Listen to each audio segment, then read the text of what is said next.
अल्हम्दुलिल्लाह वकफ़ा वसलामुन अला इबादिहिल्लज़ीना इस्तफ़ा अम्मा बाद फ़अऊज़ु बिल्लाहि मिनश्शैतानिर रजीम बिस्मिल्लाहिर रहमानिर रहीम रब्बि इश्रह ली सदरी व यस्सिर ली अमरी वहलुल उक़दतम मिन लिसानी यफ़क़हू क़ौली सदक़ल्लाहुल अज़ीम। मौजूद ख़वातीन और हज़रात, आज इंतहाई तकलीफ़ और दुख के साथ आपसे मुखातिब हूँ। उसकी वजह यह है कि आज मुझे यूँ लग रहा है कि हम आज से 20 साल पुराने पाकिस्तान के अंदर दोबारा दाखिल होते जा रहे हैं।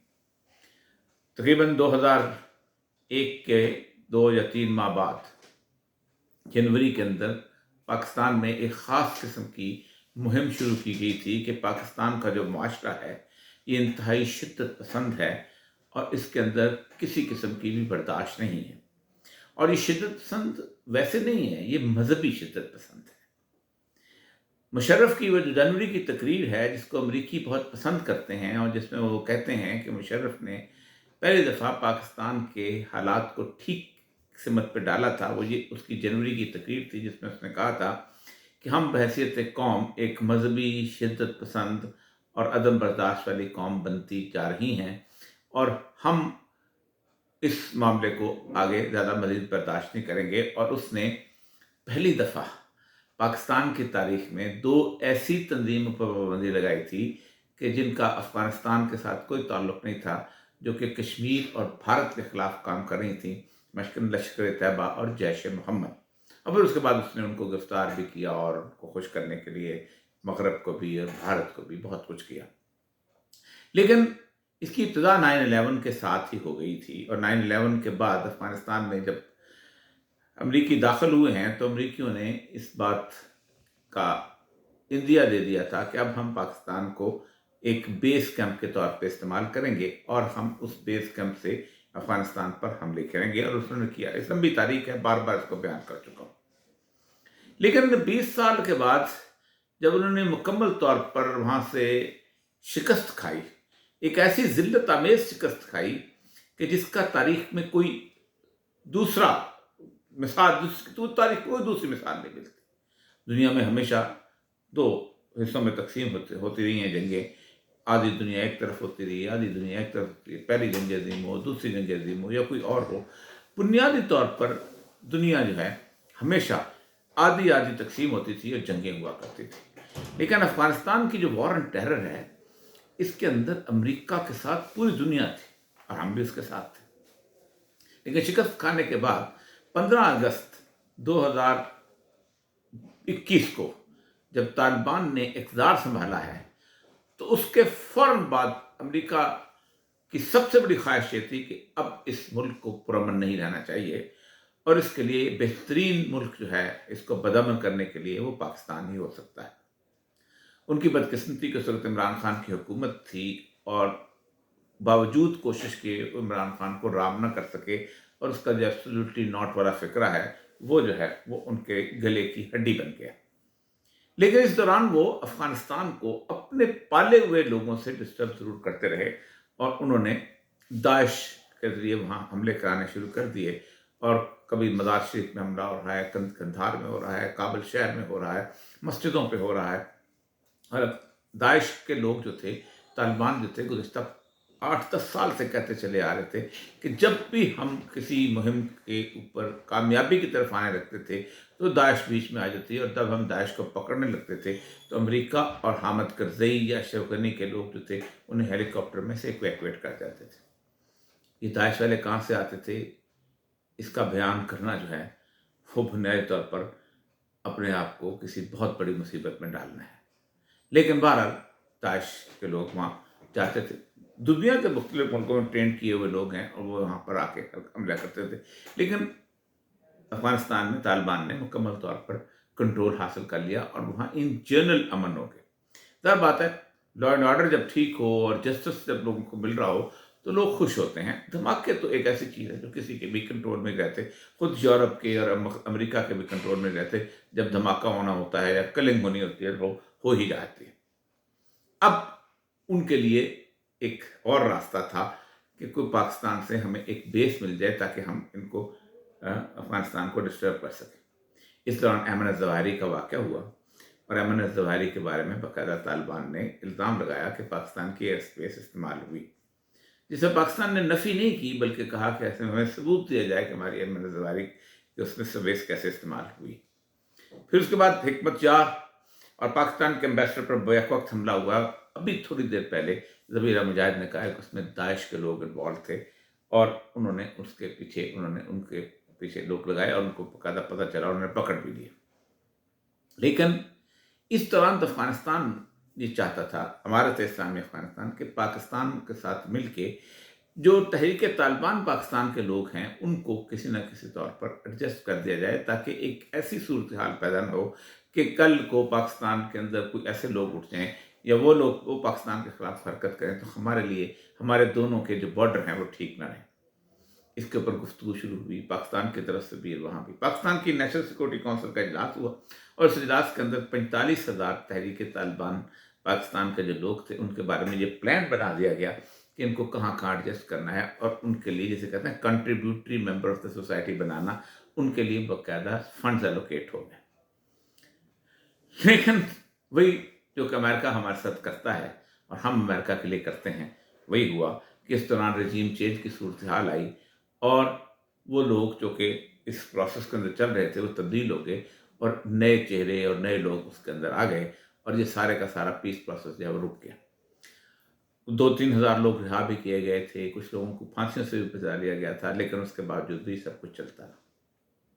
اب پاکستان جس صورتحال کا شکار ہے اس کے اندر اب پاکستان کے اندر ایک خاص طریقے سے پاکستان کو مجبور کیا جا رہا ہے کہ پاکستان جو ہے یا پاکستان خود مجبور بھی ہو رہا ہے کہ کسی نہ کسی طریقے سے اس فورن ٹیرر کا ایک دوبارہ آغاز ہو جائے تاکہ ہماری لگی ہوئی بندھی جو روٹیاں ہیں دوبارہ چلنا شروع ہو جائیں۔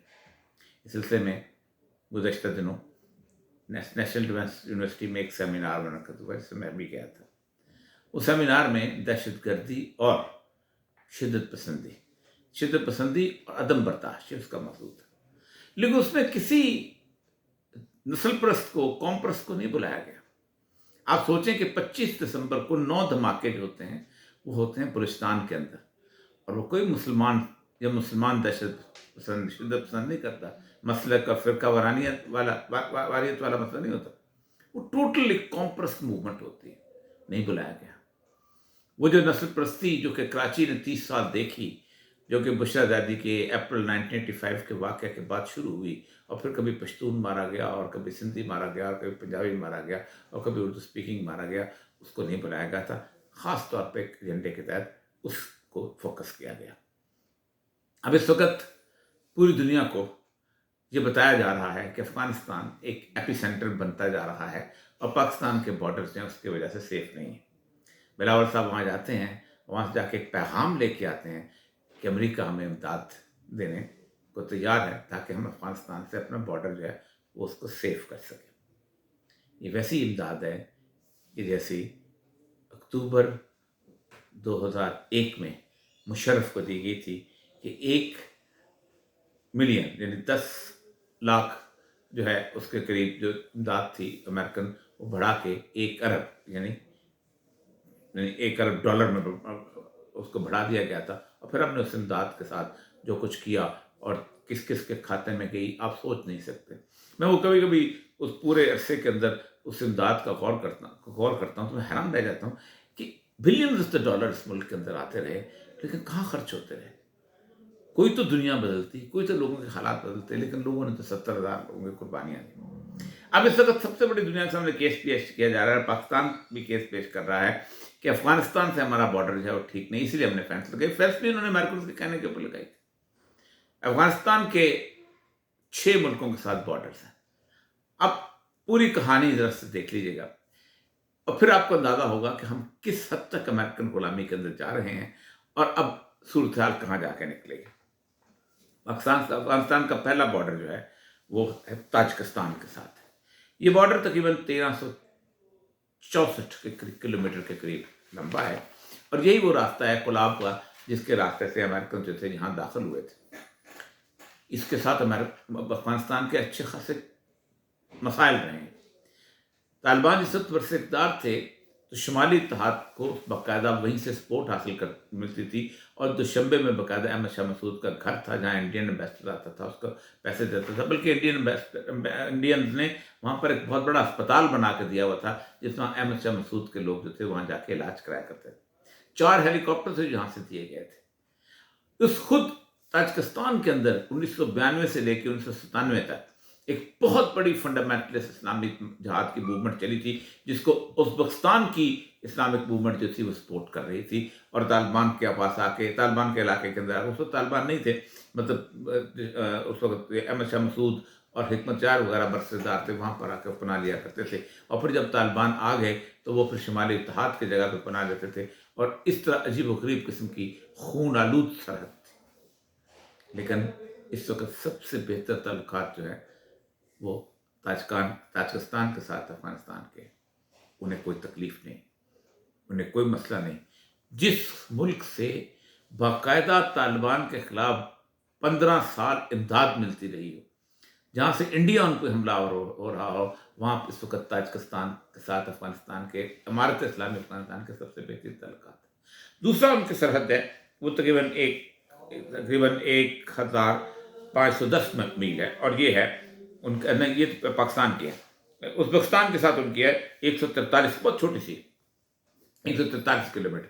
उज़्बेकिस्तान में ताहिर यल्दशॉफ जो है, इसकी मूवमेंट ने पूरी दुनिया का नाटका बंद किया। ये कभी पेशावर में यहाँ पर हुआ करता था, और पेशावर में उसामा बिन लादेन के साथ का कॉन्टेक्ट था, और दुनिया जहान में जाकर इसकी कार्रवाइयाँ हुआ करती थी। और इसकी मूवमेंट में उस वक्त जो थे वो पनाह कहाँ लेते थे? अफगानिस्तान के अंदर। और अफगानिस्तान के सरहद यहाँ पर भी खासी, जैसे कहते हैं, खून आलूद होती थी। खुद दोस्तम जो था वो उज़्बेक था, वो उज़्बेकिस्तान में जाता था, पनाह लेता था, यहाँ के साथ लड़ता था। लेकिन इस वक्त उज़्बेकिस्तान के साथ भी उनके तल्लुकात बहुत अच्छे हैं। तीसरी उनकी तुर्कमानिस्तान के साथ सरहद है, ये तकरीबन 744 किलोमीटर की है। तुर्कमानिस्तान वैसे रिलीजियस नहीं है, वहाँ तो हालत ये है कि सिर्फ एक यूनिवर्सिटी के अंदर आप मजहबी तालीम हासिल कर सकते हैं, और उस मजहबी तालीम में 10 लोग सिर्फ साल से हासिल करते हैं, औरतों को मजहबी तालीम की इजाज़त ही नहीं। इसलिए वहाँ हमेशा से पीस था, अब भी पीस है। 5वीं सरहद इनकी ईरान के साथ है। ईरान के साथ तो उनका कॉन्फ्लिक्ट मुल्ला उमर के ज़माने का था, जबकि मुल्ला उमर ने कहा था कि अफगानिस्तान, ये ईरानी के बारे में कहा था कि देखो अफगानिस्तान गूंद का तालाब है, यहाँ घुसने की कोशिश मत करना। ईरानियों ने बाकायदा शुमाली इत्तेहाद को सपोर्ट किया, हिज़्ब वाहिद को सपोर्ट किया, तालिबान की गवर्नमेंट को डिसेबल करने की कोशिश की, तालिबान को बाकायदा मलाइन किया पूरी दुनिया के अंदर, तालिबान के खिलाफ अमेरिका की मदद की। यहाँ तक कि आखिरी जो जंगें हो रही थी हेलमंद के अंदर, बाकायदा जब गिर गए थे बरतानी फौजी, तो ईरान के लोग आए थे, और उन्होंने पाकिस्तान ने उनको निकाल के ले गए थे। जिसमें से ईरान के 3 लोग जो थे वो मारे भी गए थे, जिनका बाद में बहुत बड़े लेवल पर जनाजा भी पड़ा गया था। लेकिन इस वक्त ईरान के साथ सबसे बेहतर तल्लुकात है। ईरान से वो पेट्रोल ले रहे हैं, और ईरान से उनकी इस तरह के तल्लुकात हैं कि यहाँ तक कि उनकी चाबार की जो बंदरगाह है वहाँ से गंदम तक मंगवा रहे हैं। उनकी 5वीं सरहद चीन के साथ है। चीन एक ज़माने में इल्ज़ाम लगाया करता था कि हमारी जो तुर्कस्तान की जो मूवमेंट है वहाँ से अफ़गानिस्तान के लोग आते हैं और वहाँ से सूरत होती है। लेकिन इस वक्त पाकिस्तान का जो प्रोजेक्ट था ML1 का, जो खुंजराब से लेकर कराची तक रेलवे लाइन बदलनी थी, वो सारा पैसा उन्होंने अफगानिस्तान डाइवर्ट कर दिया है, और वाखान कॉरिडोर के साथ बहुत बड़ी लंबी लाइन जो है वो बिछ गई है। और इस वक्त तकरीबन 150 से 200 किलोमीटर तक उनकी रेलवे लाइन चल रही है, और माल ला रही है, और आगे भी रेलवे लाइन बिछाई जा रही है। वो अफगानिस्तान जहाँ कभी रेलवे लाइन का तस्वर नहीं था, वहाँ चीन वहाँ रेलवे लाइन बिछा रहे हैं। आखिरी है पाकिस्तान। पाकिस्तान कहता है कि वो अफगानिस्तान जिससे 5 पड़ोसी खुश हैं, हम नाराज़ हैं। हम नाराज़ क्यों हैं? क्योंकि अमेरिका चाहता है कि हम नाराज़ रहें। लेकिन याद रखो, ये अब वो वक्त नहीं है। ये वक्त नहीं है कि अमेरिकन ड्रोन जो है वो नेक मोहम्मद पे भी पड़ें और आप कहें कि हमने मारा उसे, और डामाडोला पे पड़ें तो कहें हमने मारा है। बैतुल्लाह महसूद पे पड़ें तो आप जाके उनको कहें कि ठीक है तुम मारते रहो, हम पब्लिकली ऑन नहीं करेंगे, लेकिन हमें कोई परवाह नहीं है। ये वक्त बदल चुका है, और इस वक्त बदलने के अंदर खुदा न खास्ता किसी लंबी जंग के अंदर बहुत बड़ा नुकसान ना हो जाए। और मैं उस नुकसान को बहुत दूर से देख रहा हूँ। हम पाकिस्तान की माशरा उलझा हुआ है, आप खुद भी उलझे हुए हो। आप दफा के बजाय किसी और तरफ गुम हो, और आपको इस वक्त चाहिए यही था कि उनके साथ मिलके इनको TTP के लोगों को दोबारा रिहेबिलिटेट करते اور اس بارڈر کو پرامن بناتے، لیکن آپ تو فینس پہ بھروسہ کرتے ہیں، محبت پہ نہیں۔ اجازت دیجیے، واخر دعوانا الحمدللہ رب العالمین۔